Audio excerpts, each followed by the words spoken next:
What's going on, everybody? This is John Jake Gaming on the mic here, coming at you with a brand new episode of the Youngstown State Dynasty. Here, starting off on MVP Baseball 07. We got some good action here for you guys today. We got the opening day for our baseball program. We are going on the road to go up against Ole Miss, and then we're also going to be wrapping up the regular season for our basketball program as well. So I am extremely excited for it. I hope you guys are as well, and if you are, make sure you go ahead, smash that like button, hit subscribe if you're brand new. But before we go ahead and jump onto the field, let's go ahead and take a quick peek at this Ole Miss program. So looking at this Ole Miss program, I'm going to tell you what, they got themselves some guys on their team, man. It's going to be a challenge to try to take them down. You know, definitely have some serious work that needs to be done. But that being said, they do have one star in particular that really scares me. Dennis Mcmillian is a 98 overall. He has great power, his contact is really good, and then his speed is not terrible either. He's got 54 speed, honestly is not that bad. And not to mention, he knows a thing or two about, you know, fielding the baseball too. He has got a cannon of an arm as well. So we're going to have to watch out for David Mcmillian. But you know what?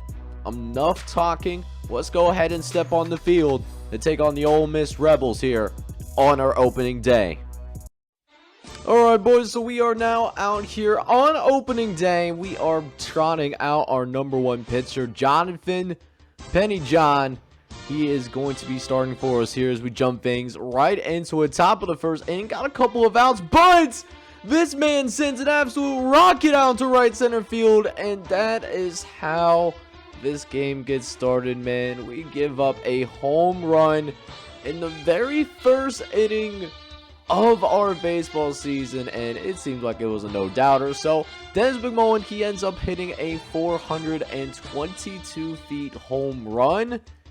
And we are going to be down 1-0. But hey, it's all good though. We still got 2 outs. Todd Ashby coming up to the plate. We can still get out of this inning with relatively little damage here, as we get it right up the middle and get that third out in the inning. So we get out the top of the first with no more damage being done. But check this out. Pettyjohn fractured his leg. I cannot make this up, man. That is absolutely insane. So our number one pitcher fractures his leg, and he might very well, unless there is a medical miracle, he's going to be done for the rest of the year, man. That's crazy. And now we need our bats to step up, man. We know that we're going to have some kind of new pitcher out on the mound to begin like the second inning, and might need to go relieve for a very long time. But that being said, we need those bats to get going here a little bit, as our designated hitter does end up hitting a double for us. And we'll see if Kimbrel can go ahead, bring his home base hit. Does bring somebody home, but he's going to be able to get to that baseball, and we are going to ground out. We did frighten a little bit there in the bottom of the first inning, but we are going to end up not getting any runs in, man. So we're still down 1-0 as we jump right into this top of the second inning. Ole Miss actually be getting the threaten as well, as we try to stem the tide a little bit, as we have a wild pitch, and that means the runner is going to advance to third. So really got to make sure that we key in on this out right here. Out here, we'll make sure we get out of the inning, and of course Kimbrel is going to get that grounder to first base. So a little bit of a tough call, a little bit of a close call for us, as we'll be able to get out of the inning. No damage being done, but we do need to go ahead and make sure these bats get going a little bit, as we strike out to start the bottom of the second. But we get a few singles together, so all we got to do now, just give me one base hit. That's all I'm asking for, and we are just going to end up doing a little bit of window shopping, because we strike out looking. And now there's two dead. Big B trying to get the tying run across, and he is going to strike out as well. So despite the fact that we do have more hits than what Ole Miss does right now, we are actually still down 1-0. And just in time to take on Dennis McMillian once again. He got that home run way back in the first inning. The only run that's been scored so far, as McMillian's going to be able to drop this one. Got a runner moving the third, and it's going to be safe. The speed demon making sure that there's going to be runners on the corner for Todd Ashby. And we got 2 dead to work with, so gotta try to work through this count, make sure that it stays in the infield as Jacob Langford comes up and makes the catch, baby. Let's go, man. Wakefield, who, came through for us, or at least Langford really did come through for us, actually got his grades back up, so he had that NCAA suspension in the bowl game, so he couldn't play in the bowl game, but he did get his grades back up. And now he's playing in the opening day for our baseball team. So you love to see that stories like that, as we got a man trying to get to third base here, and it's going to slide in and is going to be safe. So now another runner on scoring position, but Goshwitt makes a nice diving grab. And we're staying alive, man. And look at this dive, really utilizing the reflexes. And listen, for a team that's not supposed to be playing, very highly rated whatsoever. I mean, Ole Miss should be crushing us. We are actually coming out here, and we are playing tough right now. So I definitely love to see that.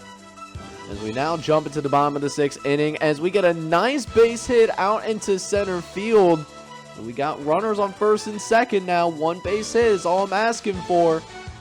And if we can get that base hit, we should be able to go ahead and tie this game up, and Kimbrell is going to strike out. That was going to be the pitch. That was a slider. We were on it, but we just missed it. And that is going to be yet another strikeout for us here, man. And so that brings up Bynum to the plate. 1 out. Runner still on first and second. Here comes the 2-1 delivery. Going to get this over the middle. And why is this not sending my runner? Oh my goodness. I was pressing square, you guys. Like, I was trying to send my man home. We got the speed guy at third. And now we need another base hit. But of course, looks like it's going to be that double play. So once again, we had the bases loaded, but we cannot do anything with it. And that is going to mean, now once again, we do not come through with any runs again. So definitely been a little bit frustrating. I mean, like, we've had the hits, don't get me wrong. I mean, we got 7 hits on the day, but we just can't turn that into any sort of consistent offense. The timely hitting just simply not there for us today, as we do need to get the gloves going, as we got to make sure that this stays a tight game. We got 2 outs in the top of the 7th. Lapito at the plate as we go ahead and send the pitch out, as Langford makes the grab, and a little bit off target, but Kimbrell is going to be able to keep it in front of him, get himself back up, and we're going to get out of this inning, man. We are out of the top of the 7th, actually getting into that 7th inning stretch, but we don't do anything in the bottom of the 7th, so we jump into this top of the 8th inning. Got 2 outs here as well, as that is going to sneak through the infield. And we will now have some runners on first and second. Mahan at the plate. He's going to hit this one out in the center field. Jacob Wakefield, he's going to get his hand on it. Going to try to throw it home. Go switch. Throw in time. Let's go, baby. Okay. How about that cutoff for Wakefield to Goshich? And that's going to save the inning. That's the 3rd out. And we can keep it 1-0 because of it. But seriously, man, we really got to come about getting some runs home, man. Jacob Wakefield's at the plate. He's a solid contact hitter, but he's most known for using that athleticism and just can't connect with it. That's been the story today. Been taking a lot of strikeouts in this game against Ole Miss, although Ole Miss is a much more talented team on paper than what we are, as we're getting some runners to third and second now. We got runners in scoring position. Thought about sending somebody home, but we do end up bringing him back because I didn't think he was going to get home in time. So now 1 out here, just need to put the ball in play, and Bynum is going to check swing, and they will count him out. 2 outs now in this inning, and trying to avoid a broken record, man. Goshwitz, third time today that we have a chance to bring people home, and Goshwitz is going to weakly ground out to that shortstop.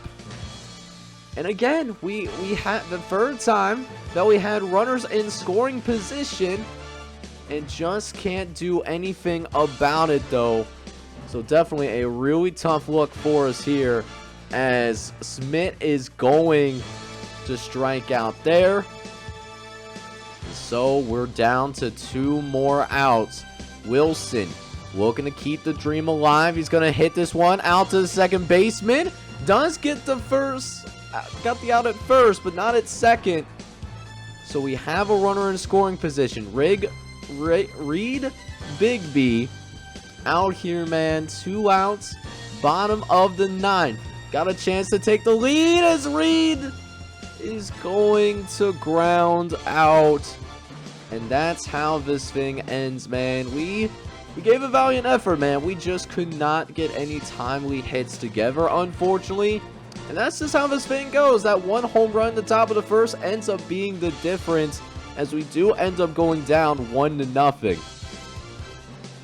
So even though we ended up losing, I was really proud of how these guys competed today. Yes, we did get shut out, but we got 9 hits against an A squad, and we only allowed that 1 run in the first inning, and that was even with our starting pitcher being removed from the game after just 1 inning of action. So, I mean, don't get me wrong, we got some things that we really need to work on moving forward. I mean, we only did end up batting, what was it, like 39 for 35, which actually isn't too terrible. Batting 257 as a team, that actually is not that bad. But that being said, we did not do a good job with timing hitting today. We struck out a ton as well. We could have done a better job getting the ball into play. We ended up with 15 strikeouts in this one. So yeah, I mean, we got some things that we need to work on for sure. But that being said, loved what I saw. Meagle with 8 flawless innings, found a way to not allow a single run get across. So I love that. Pettyjohn, hopefully he's okay. Don't know the extent of his injury, but the fact that he couldn't continue, that is going to be a little bit of a concern. But I mean, we had some good performances. Matt Chamberlain, 3 for 4 in the day, and most of the guys that came into the game did end up with at least 1 hit in this one. So hey, I will gladly take that, even though it's not the result that we're looking for. Alright boys, so we did end up making it through the month of February, and just to see how our baseball team's doing, yeah, we did end up getting swept by Ole Miss, which is to be expected. They are ranked in the top 25, same thing with North Carolina. But we've won some games ourselves, though. We beat Louisville, as well as Charlotte, swept both those teams, which not too much of a surprise. They were, you know, around our level. But look at this. We had a 2-game series against Texas on the road, and we swept Texas, you guys. They say that Texas is back. That's not happening here, man. And Texas is really good in this game too. Like, that's the crazy part. So that's a huge win for us. Then we went to Tennessee, and yes, we did end up losing that series, but we were competitive in that series. In my point, we didn't get swept, and we even won a game. Not to mention that we did have a level 1 bat sponsorship challenge, in which, listen, we needed to hit 8 RBIs, and we hit it. We got 8 runs in 3 games, so we got some better bats, and that does end up raising our team prestige up. So instead of being a half-star program, we are now looks like 3/4 of a star program. So we increased our team prestige already within this episode, not even a quarter of the way through the season. So while things are just getting started over on the baseball diamond, we are starting to wrap up our regular season, at least for our basketball team. And I'll tell you what, we are starting to get a little bit banged up.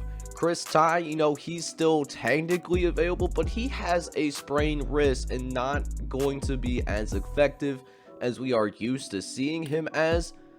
But the biggest injury for us is our best player on the team, Birdie Footlock, is out with a lower back strain. He's out for the next week, so we will not have him in one of our last regular season games in, you know, our first season in charge of the basketball program. And who we're going up against for one of our last games, we are taking on the University of Wisconsin in Green Bay. Now, they are currently sitting at 500 right now. They are 12-12 with a 7-8 conference record.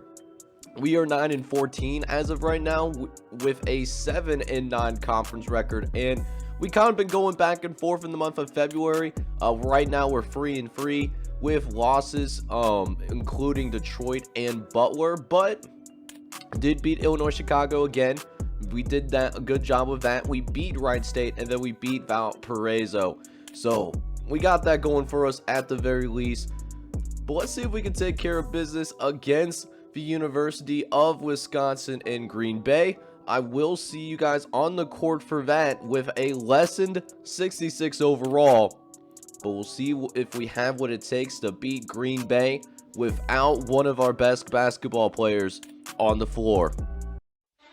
So one of the last tune-ups that we got going on here as we take on another team from the Horizon League. Like I said, taking on Green Bay, and this game is important for us, obviously, you know, trying to get ourselves in as good of a position as possible for that Horizon League tournament, because that Horizon League tournament, we are in a one bid league, you know what I'm saying? So the better seed that we can get, you know, the better that, you know, it would be beneficial for us moving forward, you know, in terms of, you know, getting ourselves in a position to go to the NCAA tournament for the very first time today, as we do end up giving up a bucket.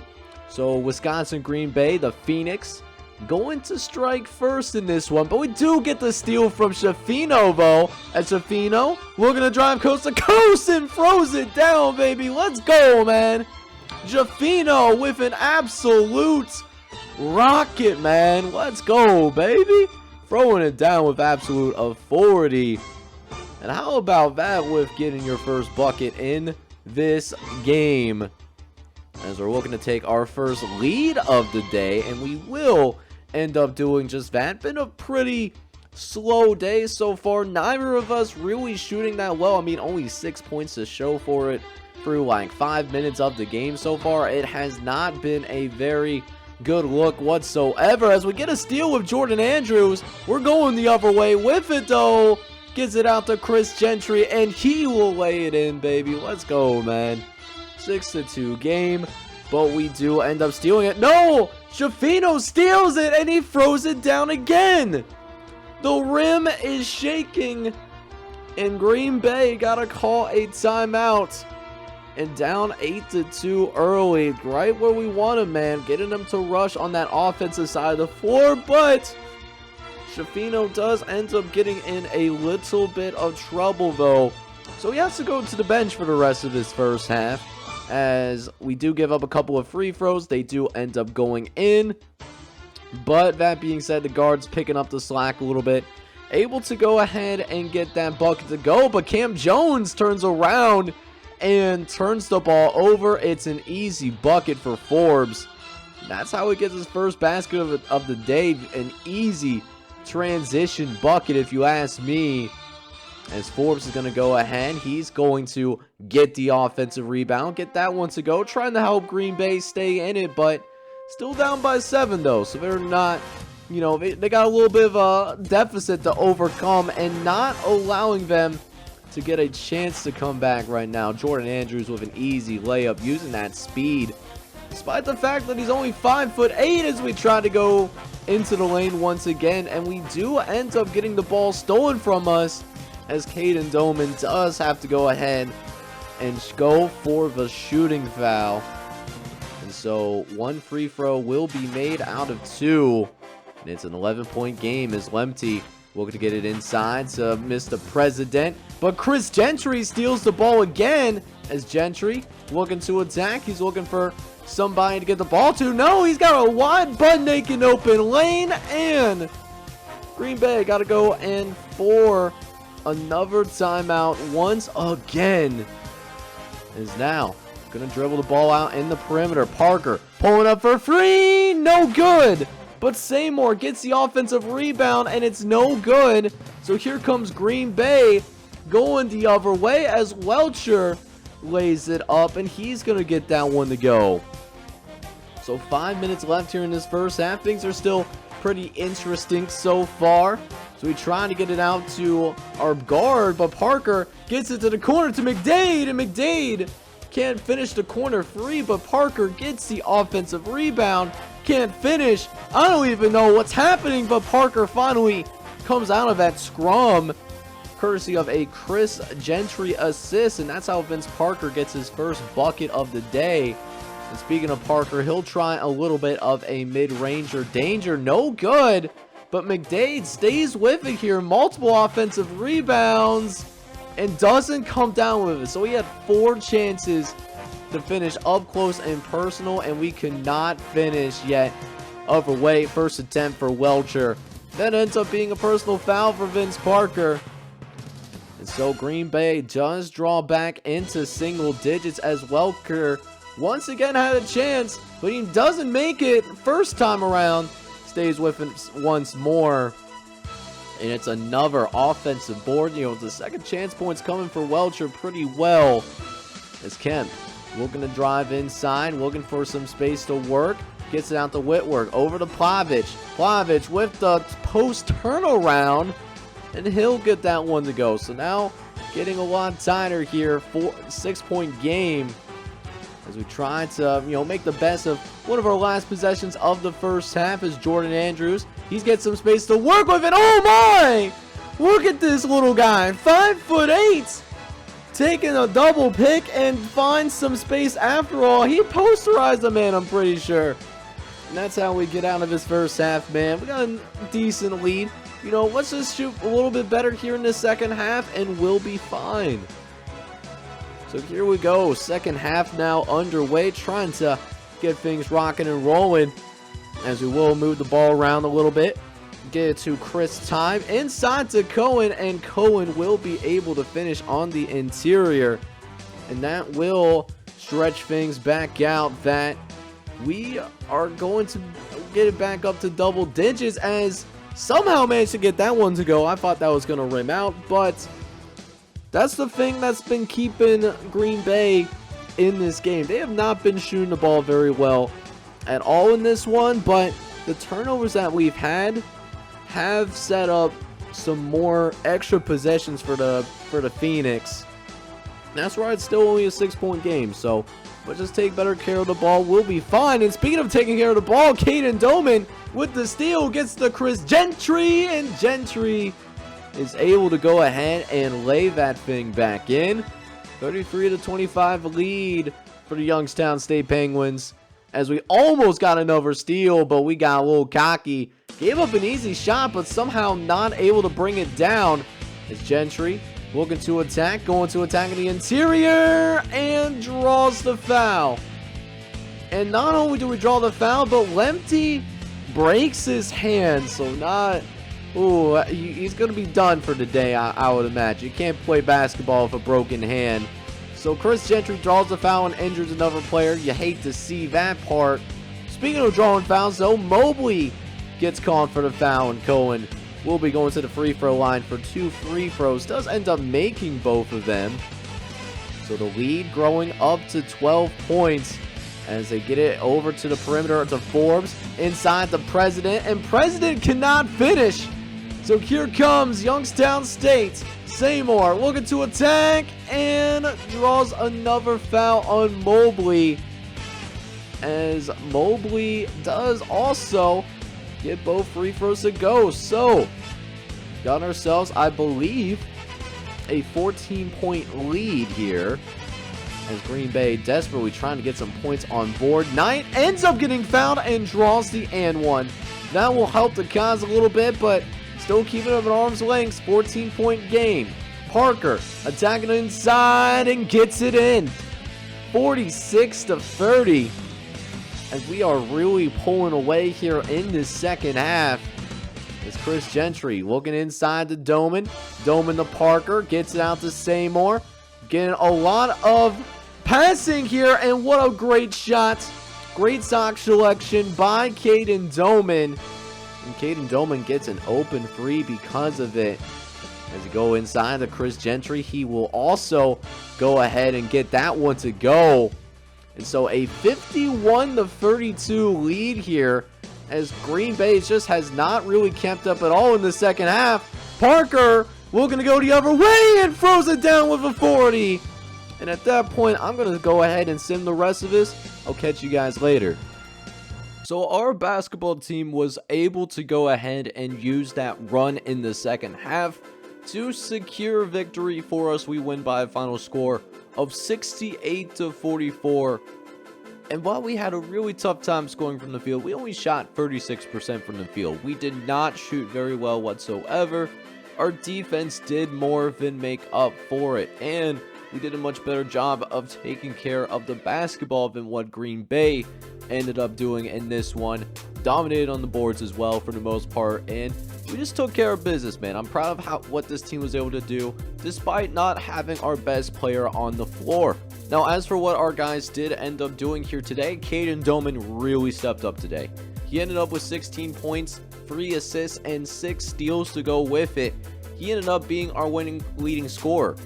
Chris Gentry also ended up with a pretty solid game, ended up with 13 and 5, 3 assists and 5 steals. Also, coming off the bench, we did end up seeing Vince Parker. He's dropped 12 points, 6 boards, and 3 steals in this one. The team stepped up today. I love what the team was able to go ahead and accomplish. Hopefully we get Birdie Footlock soon, because we are a better basketball team when he is on the floor. But it feels good that at least since Birdie has been out with injury, we're 2-0 so far. So, hey, we're able to make it work, and hopefully we can build some momentum before we go into the conference tournament. So we wrap up the regular season for us, finishing 10-15. We weren't one of the worst teams in the Horizon League, and we do actually qualify for the Horizon Conference Tournament. Now, it was set up a little bit back then. Well, I guess every team in the Horizon does end up going to the Horizon Championship, with the exception of Illinois Chicago. They finished last in our conference, so they do not get a chance to, participate in the conference tournament this year. We, on the other hand, we ended up finishing we did end up finishing in, I believe it was about 7th place in the conference. This is where we ended up standing, or we were 6 out of 10 teams, so we were okay. 10-15 overall record with an 8-10 conference record within the Horizon, and that was good enough to get us to the conference tournament. But that being said, though, we do take on a pretty tough Loyola team. They are at 500 right now. They're 13-13. Now, they were a team that we actually played them in gameplay earlier this season, and they did end up blowing us out. And if we want to go to the NCAA tournament, we have to win our conference tournament, because an RPI of 218 is not going to cut it as an at-large. So we have our challenges waiting ahead of us. But that being said, though, next episode we will play in the quarterfinals of the Horizon tournament. We are taking on Loyola Chicago. Should be a good one, man. So if you enjoyed today's content, I need you guys to go ahead, do me a favor, hit that like button, hit that subscribe button as well if you do happen to be brand new. And with that being said, I'll see you guys next episode with that Horizon tournament action. But with that, this is John Shake Gaming on the mic signing off. I'm hoping you're all out there having a good one. Take care, everybody.